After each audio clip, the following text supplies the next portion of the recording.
தொழிலை கெடுக்கணும்னே சிந்தாமணி இந்த மாதிரி செய்கிறது மீனாவுக்கு தெரிஞ்சு போயிடுது. மீனா கிட்ட அவங்க அம்மாவும் சரி, வீட்டில் இருக்க மற்றவங்களே கேட்கவும் செய்கிறாங்க. இப்போ எப்படி அந்த ஓனர் கிட்டேருந்து பணத்தை வாங்குறதுன்னு சொல்லி மீனா கிட்டே கேட்க, அதுக்கு ஏதாவது ஒரு வழி ஏற்பாடு பண்ணி தான் ஆகணும்.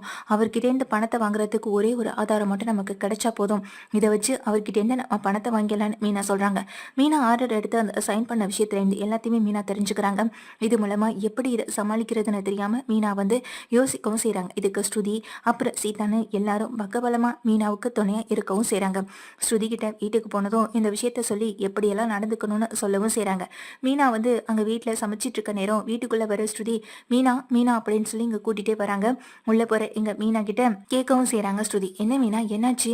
உங்களுடைய பிசினஸ் இப்ப எப்படி போயிட்டு இருக்குன்னு சொல்லி கேட்க, அதை ஏன் ரோஹிணி கேக்குறீங்க? எங்கிட்ட இருந்து சைன் வாங்கினவரு இப்ப என்ன நல்லா ஏமாத்திட்டாரு. மொத்த பணத்தையும் இப்ப அவர் என்கிட்ட கொடுத்துட்டதா சொல்லி சைன் வாங்கியிருக்காரு. இப்போ நான் வேலை செஞ்சவங்களுக்கு எப்படி பணத்தை கொடுப்பேன்னு தெரியல. இப்போ இந்த தொழிலேருந்து வந்த வருமானத்தை வச்சு தானே அடுத்த கான்ட்ராக்ட் என்னால் வாங்க முடியும். இப்போ அதுவும் இல்லாமல் போகுது. இப்போ என்ன பண்ணுறதுன்னு தெரியலன்னு சொல்லி புலம்பிக்கிட்டு இருக்க. இதை கேட்டுக்கிட்டு இருக்க விஜயா ரொம்ப சந்தோஷப்படுறாங்க. பரவாயில்லையே, சிந்தாமணி நினச்சதை சாதிச்சிட்டாங்களே. இனிமே இந்த மீனாவுக்கு இனி எந்த ஆர்டரும் கிடைக்க போகிறதில்ல. இனி அடுத்த ஆர்டர் எடுத்தே நடத்த முடியாத அளவுக்கு பெரிய நட்டத்தை தான் ஏற்படுத்தி விட்டுருக்காங்க. சரி சரி, இந்த விஷயம் ரொம்ப சந்தோஷமாக தான் இருக்கு. என்ன பண்ணுறது, சிந்தாமணிக்கு ஃபோன் பண்ணி பேசவும் நினச்சி எங்கள் விஜயா சிந்தாமணிக்கு கால் அட்டன் பண்ணி பேசவும் செய்கிறாங்க. சிந்தாமணியும் எங்கள் ஃபோனை எடுத்து, என்னங்க இப்படி பண்ணியிருப்பீங்கன்னு நான் நினச்சி கூட பார்க்கலன்னு சொல்ல, இனி அந்த மீனாவில் இந்த தொழில நினச்சி நிற்கவே முடியாது. அப்படிப்பட்ட ஒரு பெரிய ஐடியா தான் அவள் தலையில் இருக்கிருக்கேன். இதுக்கப்புறம் வேலை செஞ்சவங்களுக்கும் பணத்தை கொடுக்க முடியாது. இனி அந்த வேலையாட்களும் இனி மீனாவை நம்பி வரப்போகிறதும் கிடையாது. ஏன்னா ஒவ்வொருத்தவங்க வீட்லேயும் பிரச்சனைக்கு மேலே பிரச்சனை போயிட்டுருக்கும். கஷ்டப்பட்டு வேலை பார்த்தவங்களுக்கு சம்பளமும் கொடுக்க முடியாமல், கடனை வாங்கி அதை கொடுத்தாலும் அந்த கடனையும் அடக்க முடியாமல், இனி மீனா படுற கஷ்டம் அல்லோ தான் அப்படின்னு சொல்ல, பரவாயில்ல, இந்த அளவுக்கு சிந்திச்சு மீனாவுக்கு பெரிய நஷ்டத்தை கொடுக்கும் நினச்சிங்கல்ல, அது எனக்கு உண்மையிலேயே சந்தோஷமா இருக்குன்னு சொல்லவும் செய்கிறாங்க. சரின்னு சொல்லி இங்கே சிந்தாமணிகிட்ட பேசிட்டு ஃபோன் கட் பண்ணிடுறாங்க. எங்கள் விஜயாவோட முகத்தில் சந்தோஷமா இருக்கிறத பார்த்து எங்கள் ஸ்ருதியும் கண்டுபிடிச்சிடறாங்க. நிச்சயமா இதில் ஆண்டிக்கும் ஏதோ தொடர்பு இருக்குன்னு தான் எனக்கும் தோணுது மீனா. நீங்கள் சொன்னது போல் நம்ம பேசிக்கிட்டதை வச்சு அவங்க முகம் சந்தோஷமாகவும் கொஞ்ச நேரத்தில் ஃபோன் தனியாக பேசினதை வச்சு கண்டுபிடிச்சாச்சுன்னு சொல்ல, சரி ஸ்ருதி, அடுத்து நான் சொன்ன அந்த விஷயத்தையும் மட்டும் பார்த்துருங்கன்னு சொல்ல, சரி மீனா, நீங்கள் எதுக்கு ஃபீல் பண்ணுறீங்க? எவ்வளவோ விஷயங்களை நீங்கள் எனக்கு துணையாக இருந்திருக்கீங்க. இதில் நான் உங்களுக்கு ஹெல்ப் பண்ண மாட்டேனான்னு சொல்லி என்ன பண்ணுறாங்க, ஸ்ருதி நேராக அங்கே உள்ளே போகிறாங்க. உள்ளே போய் அங்கே அந்த விஜயா யார்கிட்ட ஃபோன் பேசினாங்களோ அந்த ஃபோனை யாருக்கும் தெரியாமல் எடுத்துகிட்டு வரவும் செஞ்சுறாங்க. விஜயா ஹாலில் உட்காந்து சந்தோஷமாக இங்கே உட்காந்துட்டு இருக்கேன்.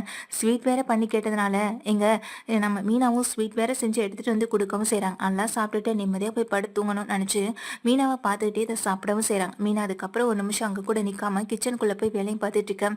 போடி போ, இதுக்கப்புறம் இந்த வீட்டில் உனக்கு எப்படி மரியாதை கிடைக்குதுன்னு நானும் பார்க்க தானே போகிறேன். என்னையா உனக்கு கீழே அடிபணியை வைக்கணும்னு நீ நினச்சியா? இனி எனக்கு கீழே தாண்டி நீ இருக்கணும்னு விஜயா நினைக்கவும் செய்கிறாங்க.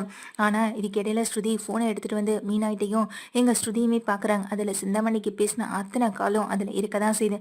இப்போ எப்படி ரோஹிணி நிரூபிக்க போகிறோம்? நிச்சயமாக இதில் சிந்தாமணி தொடர்பு இருக்கான்னு நமக்கு தெரிஞ்சு போச்சு. இதுக்கப்புறமே இதை சும்மாவே விடக்கூடாது. அடுத்து என்ன பண்ணுறதுன்னு எங்கள் சீதா கிட்ட சொல்லியிருக்கா. அவள் பார்த்து பண்ண சொல்கிறாங்க. சீதாவுக்கு ஃபோன் பண்ணுறாங்க. இருக்கா, இன்னும் கொஞ்ச நேரம் வெயிட் பண்ணுக்கா அப்படின்னு சொல்லிட்டு வெயிட் பண்ணவும் சொல்கிறாங்க.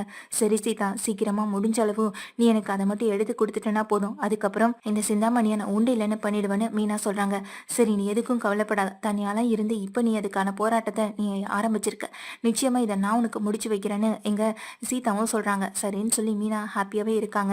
வீட்டில் அண்ணாமலைக்கும் இந்த விஷயம் தெரிஞ்சதுனால முத்துக்கிட்ட இந்த விஷயத்த சொன்னியாமான்னு சொல்லி கேட்க, அவரே ரொம்ப லாங் ட்ராவல் போயிருக்காரு இல்லை, அதனால தான் நான் அவர்கிட்ட எதுவுமே சொல்லலை மாமான்னு சொல்ல, சரிம்மா, வீட்டுக்கு வந்ததுக்கப்புறம் இந்த பிரச்சனையை பார்த்து பேசிக்கலாம், நீ எதுவும் பண்ணாமல் அமைதியாக இருன்னு சொல்கிறாங்க.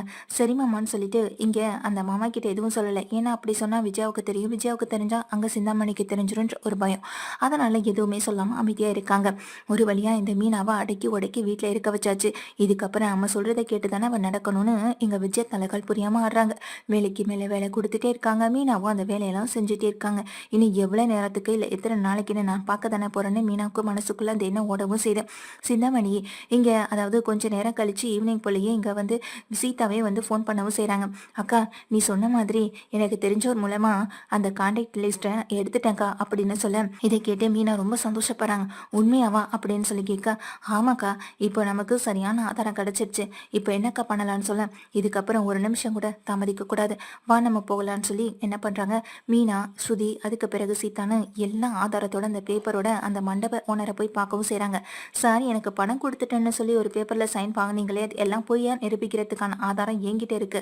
உங்க மேல ஒரு கேஸ் கொடுத்தா போதும், நீங்களும் போய் நீங்க வாங்கின இந்த பத்திரத்துல எழுதியிருந்ததோ எல்லாம் போய் இந்த மண்டபமே இனி உங்க வீட்டு போற அளவுக்கு என்னால கேஸ் கொடுக்க முடியும், கொடுக்கவான்னு சொல்லி மிரட்டவும் செய்றாங்க. இதை கேட்ட அந்த மண்டபத்தோட ஓனர் பதறி போய் நிக்க, என்னம்மா சொல்றேன், நான் எதுக்குமா உங்ககிட்ட போய் சொல்ல போறேன்னு சொல்லி இங்க பதட்டப்பட, சார் இது என்னன்னு நீங்க கொஞ்சம் பாருங்கன்னு சொல்லி இங்க கொடுக்குறாங்க. அதாவது சீதா இங்க சிந்தாமணி கிட்ட பேசின ஆடியோ ரெக்கார்ட்லேருந்து அந்த சிந்தாமணி இங்க வந்துட்டு போன அந்த ப்ரூஃப் வரைக்குமே எல்லாத்தையுமே எடுக்கிறாங்க. சிந்தாமணி சொல்லி தான் இது எல்லாத்தையும் நீங்க பண்ணுனீங்கன்றதுக்கான வீடியோ ப்ரூஃப் வரை என்கிட்ட இருக்கு, அத்தைகிட்ட பேசின ஆடியோ ப்ரூஃப் வரை என்கிட்ட இருக்கு. இதை தாண்டி உங்களால ஒரு நிமிஷம் கூட தப்பிக்கவே முடியாது. என்ன சொல்றீங்க சார் அப்படின்னு சொன்னதும் அப்படியே வேத்து விறுவிறுக்க நிற்கவும் செய்றாங்க. சிந்தாமணியை இப்பவே இந்த இடத்துக்கு ஃபோன் பண்ணி வர சொல்லுங்கன்னு சொல்ல சிந்தாமணியும் அந்த இடத்துக்கு வந்துடுறாங்க. சிந்தாமணி வந்ததை பார்த்து மீனா போய் பேசுறாங்க. என்னையே என் தொழிலை முடக்கணும்னு நினைச்ச உடனே நான் சும்மா விடுவேன் நினைச்சிங்களா? வயசுக்கு மூத்தவங்கன்றதுனால தான் மரியாதை கொடுத்து நானும் பேசிக்கிட்டு இருக்கேன். இதுவே இந்த இடத்துல உங்களுக்கு பதிலாக வேற யாராவது இருந்திருந்தா நடந்திருக்கிறது வேற அப்படின்னு சொல்லி திட்டமும் செய்ய, என்னடி ரொம்ப பேசுறேன், உன்னால என்ன பண்ண முடியுமோ பண்ணிக்கோன்னு சொல்ல, என்னை இந்த தொழிலை விட்டு மொத்தமா காலி பண்ணணும்னு நினைச்சதா சொன்னீங்களே, உங்களை இந்த தொழிலை விட்டு மொத்தமா நான் வெளியே அனுப்பவாம், அதுக்கான தகுதியிலேருந்து அதுக்கான ஆதாரம் வரைக்கும் என்கிட்ட இருக்குன்னு சொல்றாங்க. என்ன சொல்ற நீன்னு சிந்தாமணி அதிர்ச்சியாக, இங்க பாருங்க, இங்க நீங்க வந்துட்டு போனதுக்கான எல்லா வீடியோ ப்ரூஃபும் என்கிட்ட இருக்கு, அத்தைகிட்ட நீங்க பேசினதுக்கான ஆடியோ ப்ரூஃப், கான்டாக்ட் லிஸ்ட்னு அனைத்தையுமே நான் எடுத்துட்டேன்.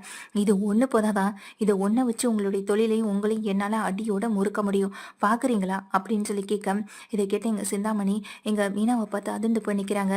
பக்கத்தில் ஸ்ருதி, அதுக்கு பிறகு சீதா, இவங்க 2 பேரையும் பார்க்க, என்ன பார்க்குறதுக்கே பயமாக இருக்கா?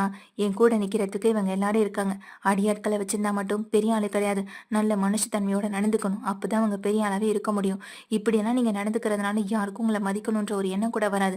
என் அத்தை கூட சேர்ந்துக்கிட்டு எனக்கு எதிராக நீங்கள் சதி செஞ்சா அதில் நான் மூழ்கி போயிடுவேன் நீங்கள் நினச்சிங்களா?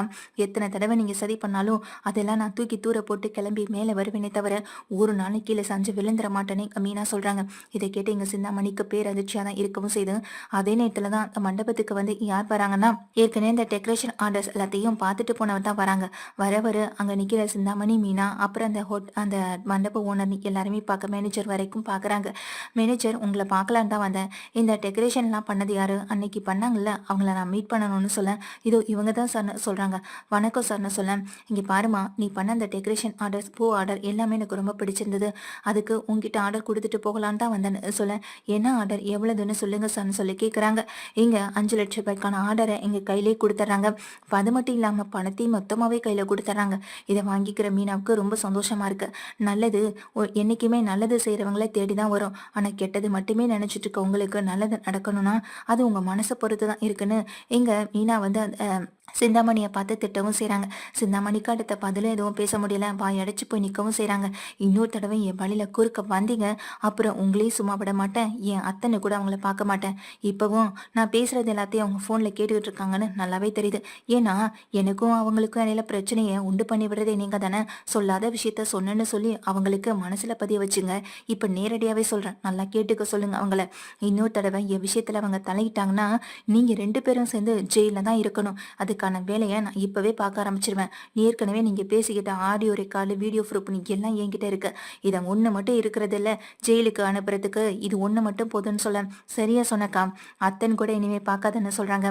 நான் எதுக்கடி இனிமேல் யாருக்காகவும் நான் அடங்கி போகணும்? அடங்கி போனதெல்லாம் அந்த மீனா, இனி ஆக்ரோஷமாக இருக்க போகிற இந்த மீனாவை இவங்க பார்க்க தான் போகிறாங்கன்னு சொல்ல, சரியா பேசுனீங்க மீனா, இனிமேல் வீட்டில் ஆண்டிக்கு வேற இருக்கு, அங்கிள் கிட்ட விஷயத்த சொல்லி அதுக்கப்புறம் அப்படின்னு சொல்ல வரும்போது, வேணா ஸ்ருதி, தேவையில்லாமல் மாமா மனசையும் காயப்படுத்த வேணாம், பிரச்சனை சரியாயிடுச்சுன்னு மாமா கிட்ட சொன்னா மட்டும் போதும், இதுக்கப்புறம் அத்தை ஏதாவது தப்பு பண்ணாங்கன்னா அதை நானே பார்த்துக்கிறேன்னு மீனா அந்த விஜய காதல விழுகிற மாதிரி பேச, விஜய் அப்படியே தலை தெரிச்சு நின்றுட்டு இருக்காங்க. வேத்து ஊத்துது. மீனாவுக்கு இவ்வளோ கோவம் வருதுன்னு அப்போதான் அவங்க முதல் தடவையா பார்த்து தெரிஞ்சுக்கவும் செய்கிறாங்க. அது மட்டும் இல்லாமல் ஜெயிலுக்கு அனுப்புற மாதிரி பேசுகிறாளே, நிஜமாவே ஜெயிலுக்கு அனுப்பிடுவாளா, அவ்வளோ ஆதாரமாக அவள் கையில் இருக்கான்னு பயந்து போய் நிற்கவும் செய்கிறாங்க எங்கள் விஜயா.